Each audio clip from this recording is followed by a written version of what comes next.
嗱，呢一部引擎轉得快咧，首先就係所有嘅活動部件咧要盡量做到輕啦。咁法拉利喺呢方面咧就真係做到足啦。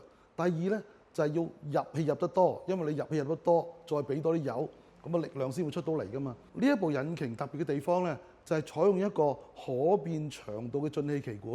咁喺邊度咧？就喺個引擎頂啊，嗰個風箱 airbox 下低咧，裏邊有啲機關嘅。咁個進氣歧管咧，佢會隨住引擎嗰個轉速咧，佢會調節長度去配合佢啊。目的咧就係希望喺個歧管裏邊咧，啲空氣造成一個共振。當去到個共振狀態嘅時候咧，嗰啲空氣咧喐得好緊要啊。於是乎打開咗個蛙佬咧，啲空氣咧就會主動咁撞入去啦。呢一部咧就係一部自然吸氣引擎，但係你個 volumetric efficiency咧係大過1嘅。